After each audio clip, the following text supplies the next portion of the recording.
में दिए गए हैं।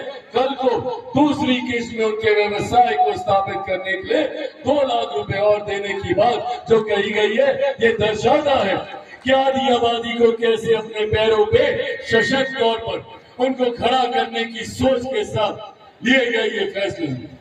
और जब एक महिला आर्थिक तौर पर सक्षम होती है, सामर्थ्य बनती है, तो वो पूरे परिवार को अपने साथ लेकर आगे बढ़ती है। पूरा परिवार उस गरीबी रेखा की दरों को पार करने का काम करता है। इस सोच के साथ मेरी सरकार काम कर रही है। पर वही दूसरी तरफ महागठबंधन जो पहले तो खुद आपस में ही उलझे रहे, लंबे समय तक आपस में ही घटक दलों में विवाद चलता रहा। सोचिए और पूछिएगा जब आएंगे महागठबंधन के लोगों से, जो घटक दल, जो गठबंधन आपस में एक दूसरे के दल को ही सम्मान न देते हो, वो कल को आपको या मुझे क्या सम्मान देंगे, ये पूछिएगा जब महागठबंधन के लोग आपके बीच आए अपनी बातों को रखने के लिए।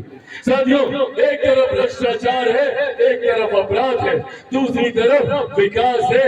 ये फैसला अब आपको करना है और ये फैसला करना कतई कठिन नहीं है। एक तरफ एक ऐसा गठबंधन, एक ऐसा दल, राजद जैसा दल, उनके नेता जिन्होंने लंबे समय तक हम लोगों को सिर्फ जात पात धर्म मजहब में बांटने का काम किया और बांटकर सिर्फ अपनी राजनीतिक रोटी सेकने का काम किया। बदले में हम लोग को क्या मिला?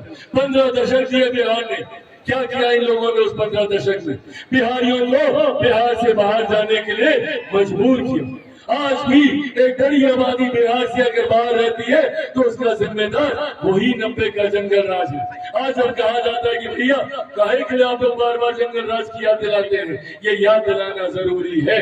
और मैं अपने फर्स्ट टाइम के वोटर्स से बात कर रहा हूँ जो पहली बार संभवतः इस बार मतदान करने जाएंगे, ये जानना जरूरी है पहली बार मतदान करने वाले को कि क्या था वो 90 का दशक। भैया हम लोगों ने झेला है, संभवतः हम लोग वो आखिरी पीढ़ी है जिसको वो याद है वो 90 का दशक, जिस वक्त लूट मार, अपहरण, हत्या, डकैती, बलात्कार चरम सीमा पर होता था।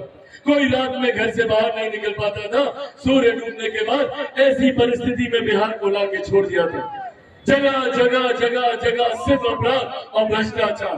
पिछले 2 दशक में एनडीए की सरकार मुख्यमंत्री नीतीश कुमार जी के नेतृत्व में उस जंगल राज से आज बिहार को वहां लेकर आई है। अर्थव्यवस्था को मजबूत किया है, इंफ्रास्ट्रक्चर को मजबूत करने का काम किया है, बुनियादी ढांचे को मजबूती देने का काम किया है, ताकि कल को अगले 5 साल एक ऐसी व्यवस्था का निर्माण कर सके ताकि मेरे किसी भी युवा बिहारी को बिहार छोड़कर दूसरे राज्य शिक्षा या रोजगार के लिए ना जाना पड़े, बल्कि ऐसी व्यवस्था हो कि दिल्ली मुंबई के लड़के बिहार आए शिक्षा के लिए, दिल्ली मुंबई के बच्चे बिहार आए रोजगार के लिए।